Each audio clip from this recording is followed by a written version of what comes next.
Well, you're also the same guy that was bragging about you solving the email, whatever issues, and you're like, I'm Sean, the IT guy now.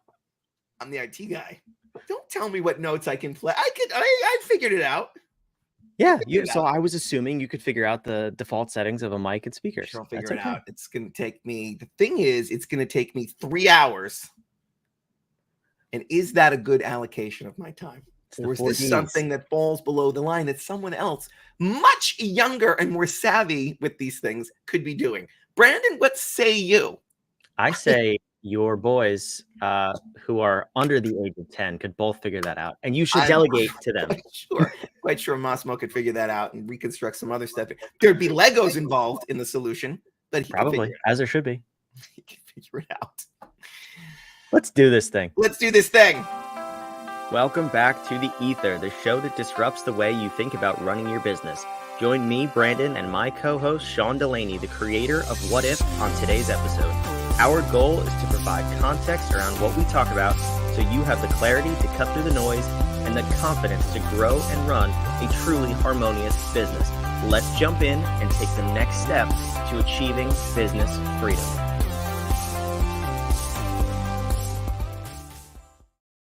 Clarity to cut through the noise. That sounds awesome. Doesn't that sound awesome? Check this out. I never tell you these things until the moment we get on the show. Do you know what the title of today's episode is?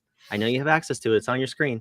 Oh, it's going to be like... You're going to hate it and love it all the same. Are there monsters at the gate waiting to destroy your business? No, I love that. I love everything about it. It sounds a little scary, right? I would have said dragons.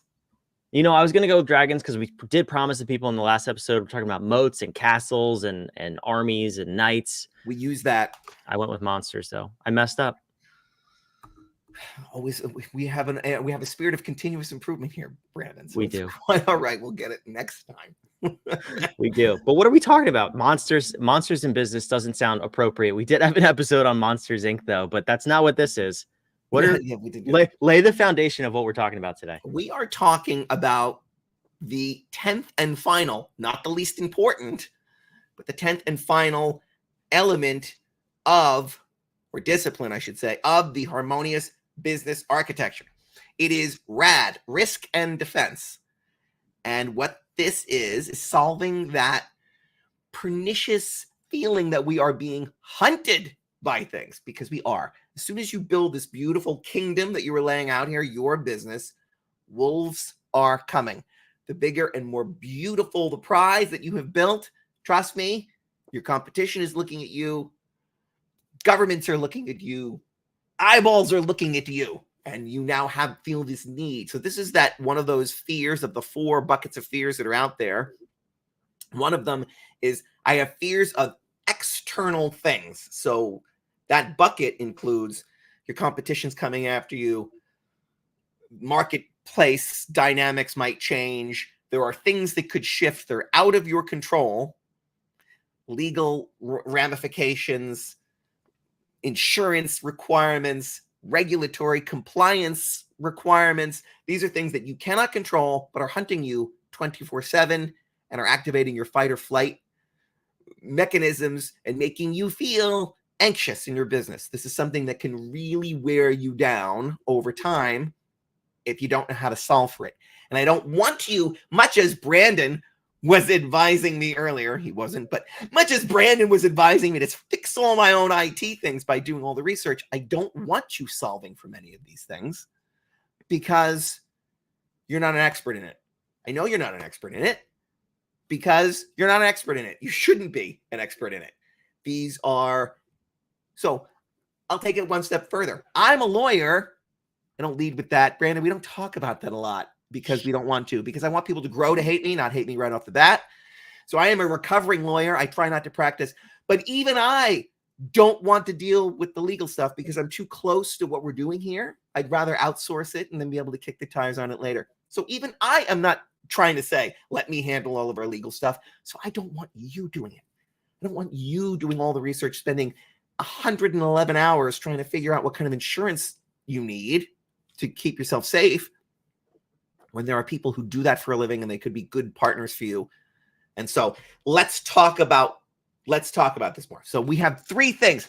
Are we good, Brandon? I know you have a hard stop. I'm trying to lay the context here. Is this good? Let me talk about what the we have 3 things, and then we have 5 questions to unpack. So yeah. So when we talk about risk and defense, we say that we call this the moat, the marsh, and the might. And so there are ways to keep your business safe. So the first thing is, and this really ties back to your strategic planning, is let me put my business in an inhospitable place. Let me put the castle in a marsh. Because who wants to get to it? Let's make it hard for the encroaching armies. So this would be, hey, there are elements of our business that you would have to be a lawyer to have some kind of credibility. So good luck. If you want to compete on that part of the stage, you can't compete with us unless you have that. We've made that a difficult conversation. If you're looking at for 2 coaches and advisors, who do you trust on these certain topics? We're the ones. How about that we've been in business, we've been doing this for 30 years. How about the fact that we've been doing it at the highest of levels with the Fortune 100 all the way down to solopreneurs? We've covered all the space. If you are entering our space and you want to go toe-to-toe with your offer versus ours, we are making it an inhospitable ground for you to compete. So that's one. Let's just make it hard to assail what we're doing here. Okay, so you put the castle in the marsh. And that one fell in the marsh. And then the next one, sorry, movie reference. So we put it there. Now we're going to make a moat around what we built.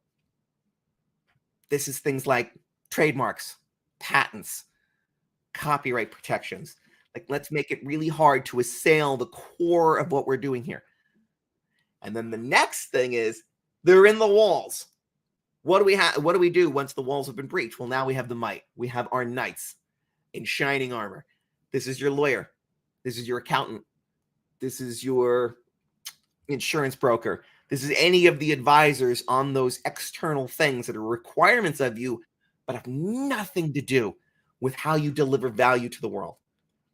As an entrepreneur, if every minute that you're spending on defending yourself or setting up those defenses feels like a waste of time, because it is not revenue generating, nor is it really for your end user value generating, except to the degree that it keeps you in business and so allows you to keep delivering value. But because it doesn't bring in money and because it doesn't provide value, it can seem like a distraction, so we don't want to do it. It seems complicated, so we don't want to deal with it. It seems scary. We can't really evaluate necessarily the advisors we're getting. I don't know if it's good advice or not. I guess I got to shop around. I guess I got to spend more time figuring out which person's giving me the right advice. All of that can really wear you down if you're thinking about it. Now, vis-a-vis the questionnaire that we have, we'll get into those questions next, but this is us picking at, are you aware of these things and are they keeping you up at night? Because some people might say, when I just started my business, I have no idea. Larger businesses say, yeah, I spent an enormous amount of money on that stuff so other people can do it and I don't have to think about it. And then there's everybody in between. So I don't want to trigger anybody's anxiety if they're like, oh my God, that's right, I didn't think about trademarking my baby. It's just out there. Anybody can take it. Well, maybe I do want to trigger you with that a little bit. But anyway, let's get into the questions so we can give people a little bit of clarity, a little bit of comfort, and a little bit of direction here. Does that sound good, Brandon? I think that sounds good. I love it. I'm up for it. We got 5 of them. If you've been here the last 9 episodes, you know the drill, but we're going to keep this tight. We're going to keep it quick. Risk assessment and defense. Question number 1. It's like a game show. Oh, game shows are a little triggering for me right now. Don't surprise people with a game show. Question number 1. Do we have a robust risk management strategy? No, Sean, that sounds like something that only corporate America needs. I don't need that. What is this? It sounds like that. It sounds complicated. Risk management. I got a cousin in risk management. I mean, and then they think about that corporate risk management person like, oh my God, that sounds awful. It does. It does sound awful, except if you're in it and you really like that kind of thing. Compliance can be really fun. That is the geekiest thing that has ever come out of my mouth. But it can be, because it's like a puzzle. You can make it a game. But anyway, I digress. Do you have a strategy? This is the first triggering thing. And most people go, no, I don't. Or they go, yeah, my risk management is avoid potholes. So that's it. And so this is just an opening salvo to them there to say, we're going to be digging in risk management. And because we see this look as soon as we ask this question, everybody kind of their eye twitches a little bit and they kind of sink in their chair because they know there are gaps and they've been rolling the dice, hoping somebody doesn't steal their thing, break their thing, sue them for something, right? And then they just watch it, see if anybody's stealing their copyrighted language, which is, the least of their worries. But okay, so that's the first question we ask. Do you have a strategy? I didn't ask you what the elements of it are. I didn't ask you what your processes are around it. Just, do you have a strategy? Have you thought about it? Yeah, which we really don't even get into on this questionnaire. So, No. But most people don't, to be fair. Most people are like, what do you mean by risk management strategy? So yes, that's permission to dig a little bit further. But anyway, Question 2, have we taken steps to protect ourselves legally? And then in parentheses, things like contracts, trademarks, copyrights, etc. Yes. Brandon, you and I both have 100 stories of entrepreneurs. So upmarket, this is dialed in, button down. They've got it covered. Down market, it is the Wild West. I was in a mastermind where once they found out I was a recovering lawyer, they were like, "Oh, we're all like family here in this mastermind." And it's like, yeah, if that family sues each other over everything constantly and screws each other over, they had this kind of esprit de corps of, oh, let's just sell our services to each other all incestuously and provide service back and forth. And every one of them thought, well, because we're in the same mastermind, it's okay if we don't have contracts. And if we do, just screw each other over, regardless of what the contracts say. There is, with the emergence of AI and other tools out there, people are armchair contracting themselves and missing a lot of important things and providing a lot of risk for themselves. And so, this is do you have something in place, or are you? And then the answer is yes, plenty of things in place. I wrote them all myself. And then you get that twinge, that feeling. I pulled it from here. And I just changed these parts. And this section, I love this one. This section was really boring, so I took it out. Oh my God. That's the part you needed. Really? I didn't know. It's like, that's why I don't pop the hood open and go, well, if this thing's the thing that's rattling, I'll just yank that off, right? Does that work, everybody? Start her up. Let's see how it goes. No, that's not how we do it. So that's what we're getting at there. Hopefully they have a good answer. Yeah, this one's always interesting because I've had a number of lawyers on my podcast, Harmonious at Lunch now, outside of you, and business attorneys in particular, and they say contracts with customers in particular are the one area that causes the most grief for small business owners, because they think things like an invoice or a receipt would suffice for a contract, and what they say is you need a whole second page of just words and on every invoice you provide to really keep yourself safe. So it doesn't have to be changed for every single client, but putting that effort, time, and money into doing that up front will save you potentially huge headaches on the back end. So these little things add up to, and it doesn't have to be, and it also doesn't have to be 32 pages. Right. It can be very, very simple, very to the point. In fact, plain language. I am a huge fan of plain language contracts, where I just reviewed a contract that somebody gave me the other day. It was, I think, 15 pages when I started, and I got it down to 8 just from taking out superfluous language. It was just punching Did you take around. Out the boring part? I hope you did. What? I said, did you take out the boring part? I did not. I left the boring part in. I just made it 3 sentences instead of 11 because it was trying to over expand and describe something, and it only made it confusing. And if Brandon, you don't know what I'm saying in the contract, and I don't know what you're saying in the contract, and we both sign it. Is it really a contract? There's been no meeting of the minds. So plain language is great, but don't think that you on your own know all the things to put in there. Just get some help. Get some help. All right, anyway, go. Get some help. Yeah, get some mental help. Anyway, question number 3. Do we have the right insurance coverage? This is a specific question. This is because I went really specific there on that one because the answer is always no. And then the few times that it's yes, then my next follow-up question is, and are you paying too much and is it too expensive? Well, yeah, I have this and this and this. Why are you getting the wax undercoating? That doesn't actually do anything. Why would you need that? All right. So, but it's a specific question because we forget about it. And that until we suddenly are getting sued and somebody says, well, don't worry about it because insurance is covering it, right? And you go, about that. So it's more important. I can't obviously advise anybody here on what that would be, but that's why you need to talk to some professional and say, do I need errors and omissions for what I'm doing or not? Do I need general liability? What do I need with what I'm doing? Oh, I didn't realize that selling candles had some kind of jeopardy for me and I could lose everything because of the way I set my business up and the way my contracts are and the way my insurance is. Yes, if you are in commerce, you are rolling those dice. So let's make sure you're protected to the degree that you need to be protected.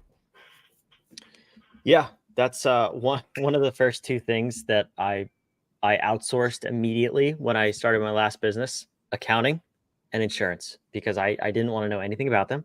And I knew nothing about them. So I talked to professionals and said, I need to be protected in both of these areas. Insurance was a big one because it was a physical manufacturing business. There was risk of life potentially. And I was like, I need to be covered and make sure that just because you have an LLC doesn't mean you can't be sued, first and foremost. Second of all, you need to be covered for those things because you could lose everything if you're not. Anybody can be sued for it. Anybody can be sued for anything. Yeah, I'm finding that out, Sean. We should do a whole episode on that. This thing's a disaster that's going on. No, that's all people need to know is anybody can be sued for anything. Doesn't mean you're going to be found liable, guilty, and it's or any of those no things. matter what. It just means you could be sued for any of these things, and you have to be prepared for that. Okay? Yep. Yeah. Anyway. Yep. All right. Question 4. Do we take action to protect our brand and intellectual property? This is huge, especially you mentioned before, ChatGPT, AI, generative AI. I mean, this is a big problem for a lot of people these days. It's a huge problem. This is me saying you've got to be proactive to defend the number one thing that you have. So this brings us, and the reason, was that the last question? No, there's one more question. That was 4. The reason it's great that it's in RAD and RAD is last is because it brings us right back around to your navigation. Who are we? What do we represent? What is our brand? And if you're not protecting that brand, you could go the way of escalator. Did you know that escalator is not a word for that thing? That movable staircase that goes up? That was a brand. It's a brand, yeah, this company. Brand, and that brand got diminished and eroded and is a brand no more because now it became the common lexicon. This is why Xerox started to push back and say, no. You're making copies on a Xerox. You're not making a Xerox. That is not Xeroxing, which is interesting that Google is letting you say, well, just Google it. Because if Google, once it becomes a verb, then anybody can do it. You can Google it with Bing. I don't know, right? Yeah, but does anyone in their right mind use Bing or Yahoo? No, you would. I mean, come on, let's be real. Is Bing even still a thing? So let's not date the show. The point is, Kleenex. Hand me a Kleenex. No, hand me a Kleenex brand sanitary, whatever they call it, right? It's a nose wiper, snot collector. So, but also anything tarnishing your brand, attacking your brand, you have to be or using it, right? If we saw anybody infringing on the thing that we've worked so hard to create, we have to go after them like rabid dogs. We have to send that message. There must be heads on pikes at the gate. That must happen. Because if you don't, then people are chipping away at it. And then it's very hard, if not impossible, to get it back, to reset the boundary where you wanted on their side of the field instead of your side of the field, because you let that erosion happen. So this is me kind of trying to poke and prod to say, wake up here a little bit and make sure. Now, I know big companies police this wildly and with reckless abandon. Well, there's a reason for that. I know we take shots at the Fortune 100 a lot because they do not have all the answers and they are misguided on so many things. But on this, they're right on it, because they wouldn't have gotten that big had they not defended their IP with that kind of fervor. Yeah, I've seen so many examples of this where it's really hurt small businesses. And again, back to the industry that I was in before. So creative industry, you could put logos on things, and a lot of people in that industry would take logos like Disney property, Mickey Mouse, the castle, whatever, if you're going to go on a family vacation. Another one is sports team logos if you're going to go to a game. And I mean, I've seen companies sued for a lot of money that they are very clearly and obviously breaking the rules, and they have to pay it, and it's put them out of business. Like this stuff on the small business level, we don't tend to think about it. But if someone takes your IP, not so much your branding, but your IP, if someone takes our words here and they go regurgitate it and sell those words, if we're not proactive and we're not looking to defend that person could build a brand around our IP, and we can't defend it at that point. We're screwed. Nope. So absolutely. This is really, really huge, especially in a day where we all have a brand and IP on social media. So if you're on social media, if you're putting stuff out in the world, think about this, please. And don't proliferate that. Don't commingle. See, because if you start stealing, because everybody does it, so it happened to me, so I might as well do it, because we all just do that. No. And I've seen that in certain circles. Yep. Once you start doing that, you've commingled other people's stuff that you've stolen with your stuff, and now you can't defend your stuff because it's already half pirated anyway. So don't be part of the problem. Be the change you want to see in the world. Don't be part of that problem. Preach. All right, let's do it. Question 5. Do we take steps to protect our customer data? This one is interesting. Oh, this is all about, so I wanted to also wake them up to defending yourself also extends to anything that you've collected internally. This can be your customer lists. This can be customer data. This could be, obviously, when it makes the news is when there's been a big HIPAA breach, or a banking institution had records go missing, or social security numbers somehow get out there. But there's other stuff too that you're asking people for. We get it on the micro level of, hey, give me your email and I swear I won't use it for other purposes. Okay, you're saying that. That's great. That's like the lowest level of trust I want from you. And then the highest level is, now I'm giving you some really sensitive stuff and you better not let that get out there. And so this is just trying to gauge, are we thinking about this? Are we building that level of trust too with our customers? We harp on delivering value constantly, delivering on your brand promise constantly. This is one of those implicit brand promises that says, well, we never said we protect your data. What? Like, well, I just said I would sell you a really nice BMW, and I did sell you a really nice BMW. Yeah, but all my financial information is out on the dark web. Yeah, but we're not in that business. We're not records retention. Do I look like Iron Mountain? We're not in records retention.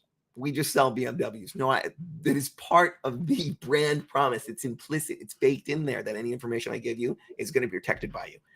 So we just want to know that you're also thinking that there's an extension here beyond your perimeter. The castle and its knights are there to provide value to the surrounding area, but also that protection should extend to the denizens of your realm. How's that for dragons and castles? And we brought it full circle there with the castles and the realm.